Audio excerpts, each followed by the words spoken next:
በሱልልታ ልፍ ካሉ እየደነገጡ ባለሙያዎች የመንግስት ባለስልጣን እኛ መድኃኒት ስንሰራ ጥንቁልና ነው፣ እነሱ ሲያመርጡት ፋርማሲ ነው።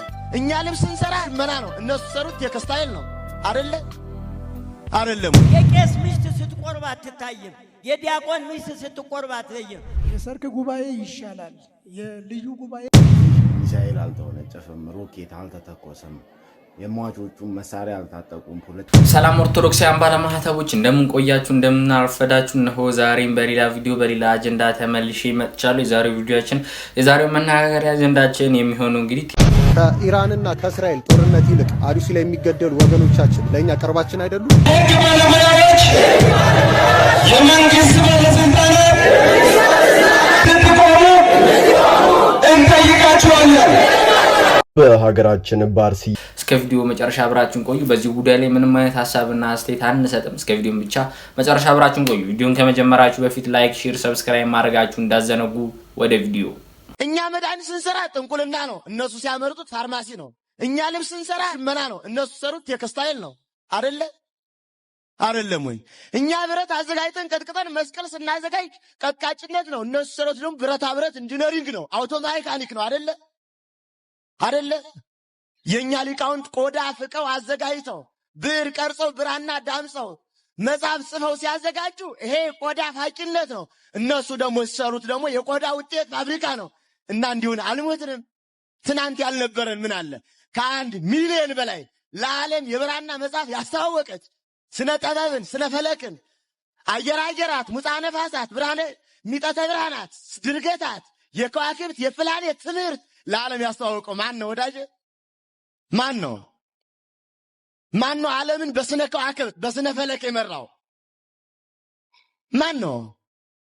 ዓለምን በስነ መድኃኒት እንዲከፍ ያደረገው ማን ነው? የዓለም የኢንዱስትሪ የሳይንስ አብዮት የሚባለው 16ኛው ክፍለ ዘመን ነው። 16ኛው ክፍለ ዘመን ሚሽናውያን ኢትዮጵያን የዘረፉበት ዘመን ነው። ያልተዘረፍነው አለ? እውነት ስንቱን ስለነበረ እናውራ፣ ስንቱን ስላጣ ነው እናውራ። አሁን እንኳን ያለንን ለማውራት ባንዳና ሌባ ስለበዛ እንዴት እናውራው? ያለንን እንኳን የሀገር ፍቅር የለው፣ የሃይማኖት ፍቅር የለው፣ የታሪክ ፍቅር የለው፣ ሀገር በቀል ዕውቀት የለው፣ ምን የለው፣ ሞራል የለው። በጣም ይጨንቃል። እኔ አንድ ቦታ ላይ ስለ ሀገር በቀል ሐሳብ እንኳን እያወራን ስለ ሀገራችን ለልና አንድ ጥያቄ ጠይቁ ሰዎች አስታውሳለሁ። እንዲህ የሚል ስለ ሀገራችን ማወቅ አለባችሁ ሁሉ ጊዜ እንዲህ ስለ ሀገር በቀል ምንድነው? ለምሳሌ እንኳን ሌላው በቅርቡ እንደው ጠላው፣ ጠጁ፣ ኮረፌው፣ ቦርዴው፣ የወይን ጠጅ፣ ፈታ ጠጅ፣ ጭልቃ፣ ማይኑግ ምናምን እነዚህ እንኳን ማወቅ አለባችሁ እያልን እናወራለን። አንዲቷም ብትል ጥሩ ነው። መምህር አለ ጥያቄ፣ አቤት ኮረፌ የሚሰራው ከምንድን ነው? ከገብስ አለ። ገብስ ከምን ይሰራል አትልም? የዘመኗ ሊቅ እንደዚህ አይነት ሊቅ ነው ያለን እኛ። እንደዚህ አይነት ምንም የለው። አንዳንዱ እንደ ምሁር ይሰማውና ዕውቀት አይታችሁታል። የዘመነኛ በቃ በደንብ እንግሊዘኛው ፈልጦበት ኢትዮጵያ ለማለት ኢትዮጵያ አዲስ አበባ የሚል አላያችሁም? እየተቆላጠፈ በቃ የአበሻ ፈረንጅ ራሱን ያጃጃለ እንኳን ይንቃል፣ ሁሉ ነገር ያስጠላዋል። እና በዚህ መካከል ተሰልዋል እኮ እውነት። በነገራችን ላይ ለከተማ ሰው ይሄን ማውራት አይጠበቅብን። ለገጠር ህዝባችን ላልተበረዘው ኦሪጂናሉ ሀገር፣ ሃይማኖት፣ ታሪክ ላለው ብናወራው ደስ ይለኛል። ከተሜ የለውም፣ ሞራል የለው፣ አይጨነቅ። እንዴት ነው መሰላችሁ እንዲመላችሁ የለውም። ይቅርታ አድርጉልኝ፣ ሊከፋችሁ ላይከፋችሁ ይችላል። ከከፋም የራሱ ጉዳይ። ምንም ለምሳሌ አንድ የወረዳ ስራ አስኪያጁን ይገመግሙታል። ግምገማ ላይ እሱ ማናጅመንት አይችልም፣ የሰው ምናምን አይችልም፣ በጀት ማጠቃቀም አይችልም እያለ አንዷ እጅ አወጣች። እኔም አይቸበታለሁ አለ። ምንድነው? እሺ ተናገሪ። የሆነ ቀን እሑድ ቀን ደወለልኝ። አለቃዬ ስለሆነ ብዬ ሄድሁኝ። እሺ አነሳሁት። ከዚያ ነይ አለ። አለቃዬ ስለሆነ ብዬ ሄድሁኝ። ሆቴል እንብላ አለ። አለቃዬ ስለሆነ ብዬ ተጋበሱኝ። እንጠጣለኝ። አለቃዬ ስለሆነ ብዬ ጠጣሁኝ። ከዚያ ደግሞ እንሂድ አለ። አለቃዬ ስለሆነ ብዬ ሄድሁኝ። ከዚያ አልጋ ይዟል። አለቃዬ ስለሆነ እንግባ አለ። ገባሁኝ። አየህ፣ እንዲህ አይነት ሞራል ያለው ህዝብ ነው ያለን።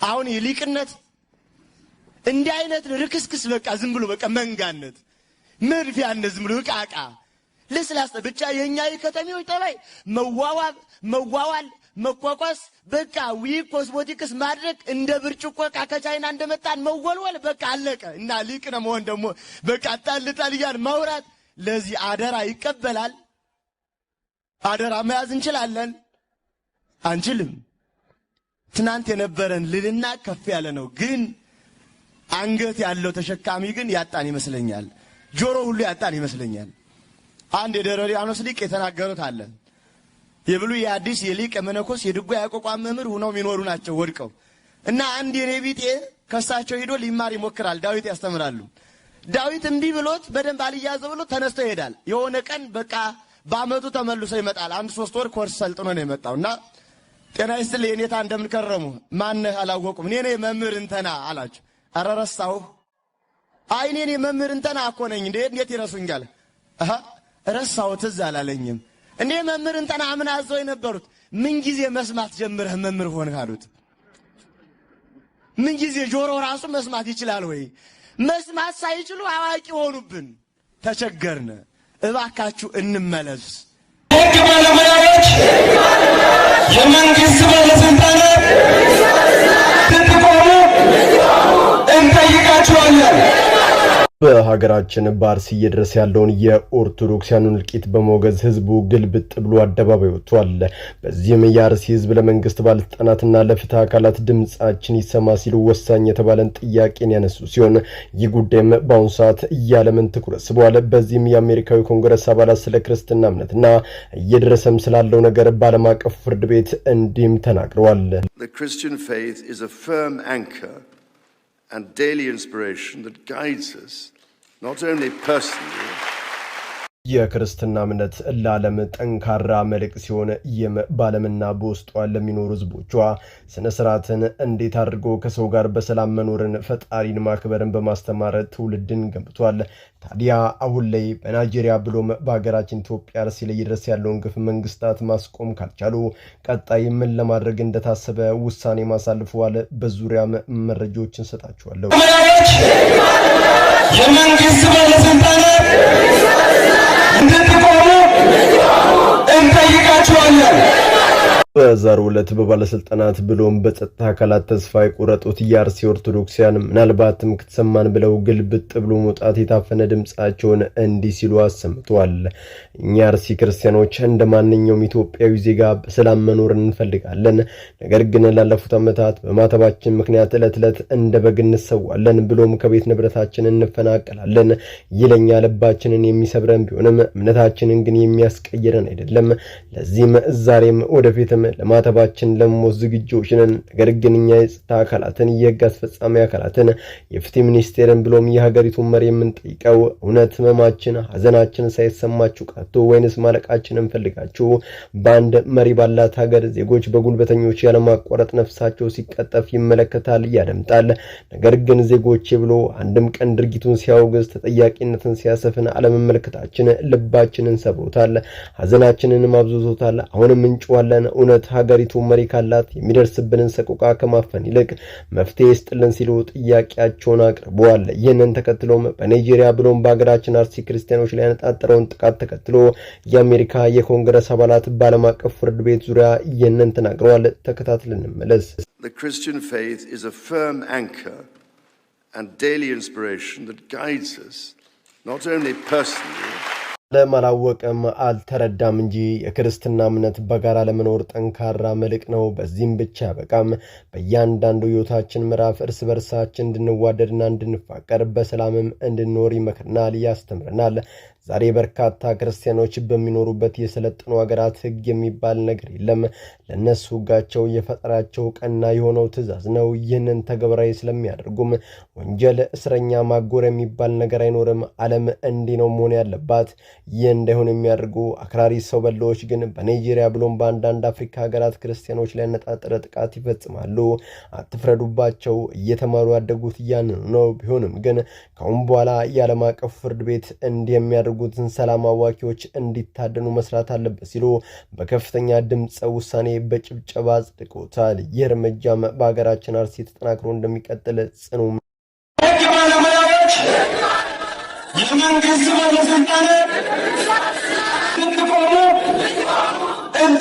እንላችኋለን።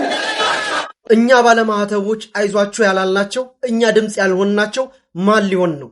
እንደዚህ ድምጻቸውን ሲያወጡ ድምጻቸውን ማሰማት የኛ የማህተብ ግዴታችን ነው። ባለማህተብ ሆናችሁ የማህተብ ግዴታችሁን ተወጡ። ድምጻቸውን እንዳታፍኑ። ቪዲዮውን ሼር፣ ኮፒ ሊንክ፣ ዱዊት፣ ሪፖስት እያደረጋችሁ መረጃውን አድርሱት። ቪዲዮ ስለቅ እየወረደብኝ ስለሆነ የአርሲ ኦርቶዶክሳውያን አባቶች፣ እናቶች እንዲሁም ምዕመን እስከ መቼ ድረስ ግድያችን ቀን በቀን ይቀጥላል? እስከ መቼ በአርሲ ደም ይፈሳል? እስከ መቼ ድረስ እንሰደዳለን? ሲሉ ድምጻቸውን አሰምተዋል። ለዓለም እንዲሁም ለሚመለከተው አካል እንዲደርስ መረጃ በደንብ ሼር፣ ኮፒ ሊንክ በማድረግ ቪዲዮ በመስራት ከጎናቸው እንቁም። እኛ ባለማህተቦች ከጎናቸው ያልሆንን ማንም አይሆንምና እያየን እንዳላየ እንዳናልፍ። የቄስ ሚስት ስትቆርብ አትታይም። የዲያቆን ሚስት ስትቆርብ አትለይም። የሰርክ ጉባኤ ይሻላል። የልዩ ጉባኤ በገንዘብ ተሽጧል። ስለ ልዩ ጉባኤ ነው የተናገርኩት። መነኮሳት በማያገባቸው ዶሮ ስራ ውስጥ ገብተው ዶሮ በዚህ ጊዜ ይታረዳል፣ በዚህ ጊዜ በጣም የሚያስጠላ ነበር በእውነቱ በጣም ምእመናን እያለቀሱ አስከሬን ተሸክመው መጥተው 24,000 ብር ካልከፈልክ አትቀበርም ተብሎ ሌላ ደብር ሄዶ ተቀበረ። ያሳዝናል። በልዩ ጉባኤ የምንጋብዛቸው መምህራን ገንዘብ አነሰኝ ተብሎ ላያችን ላይ ስድብና ብር ተበትኖብን የሚሄድበት ጊዜ አለ። አርቲፊሻል ያደረግነው ይመስለኛል ቤተክርስቲያኑን ራሱ።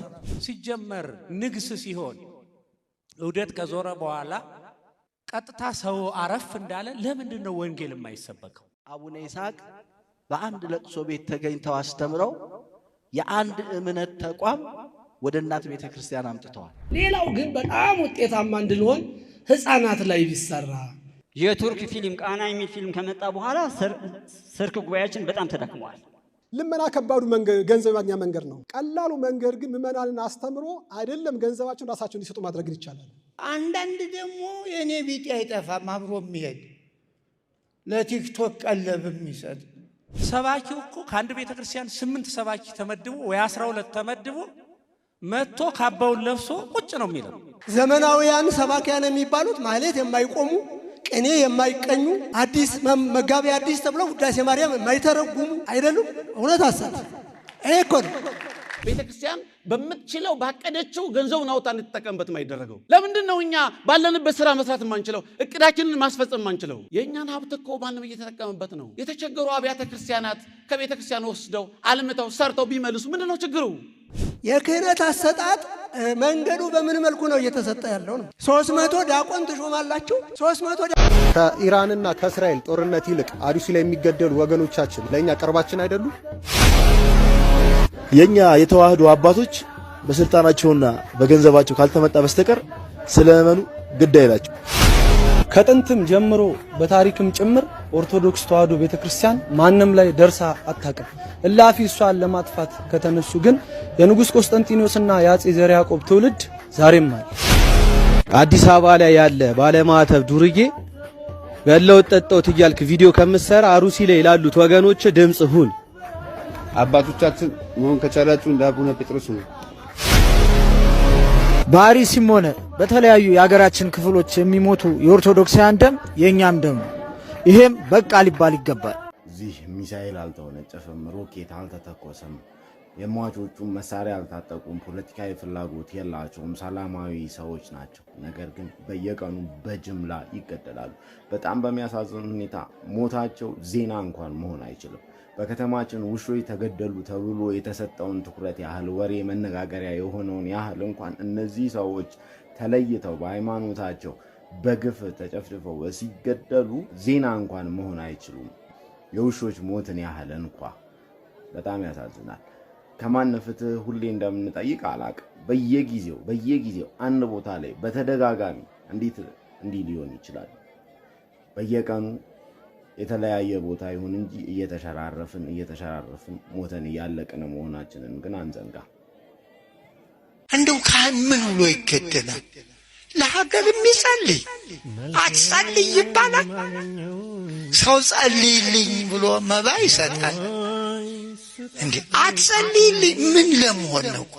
ማት ይውረድ ብሎ እና አሁን ስናየው ክርስትናው እንግዲህ በዚህ ስትለኩት እስቲ ምን ያህል ነው? ካህን የሚገደልበት አገር ምን አይነት ክርስትና ነው? ቆዩ እና ወርደናል። ይሄ ደግሞ የኛ አለመስተካከል ነው። እንግዲህ ከሰማይ ሌላ መንፈስ መጥቶ እዚሁ መንደር ያለው የሚጸለይለት ህዝብ፣ ሰላሙ ለግባ የሚባል ህዝብ፣ ታመዳን የሚባል ህዝብ በአባቱ ላይ ድንጋይ አንስቶ ካህን የሚገል እንዲሁ ምንድን የዚህ ሰውዬ ትርፉ? የእኒህ ሰዎች ትርፋቸው ምንድን ነው? ቆይ ከሱሉልታ ልፍ ካሉ እየደነገጡ ካሁን ምን ይመጣ? መኪና ሙሉ ሰው ተይዞ ይከዳል። መኪና ሙሉ ሰው የት እንደወደቀ አይታይም። ቤተሰብ ጠይቃለሁ ብሎ ሲሄድ ቤተሰቦቹ ስንት ሰዓት ትደርሳለህ? በሩ ቆሞ መጣ ቀረ ሲሉ ጠፋ። አቤት እንዴት ያሳዝናል። እናት አባት ቢሞት ሄዶ አይቀበል፣ ሰርግ አይሰረግ። ከዚህ በላይ ክፉ ቀን አለ? ታዲያ መድኃኒቱ ምንድን ነው? ለዛሬው በዚህ ይብቃል። ቀጣይ በሌላ ቪዲዮ እስከምንገናኝ ድረስ ቸር ሰንብቱ። ቪዲዮ ላይክ፣ ሼር፣ ሰብስክራይብ ማድረጋችሁን እንዳትዘነጉ። ቸር ሰንብቱ።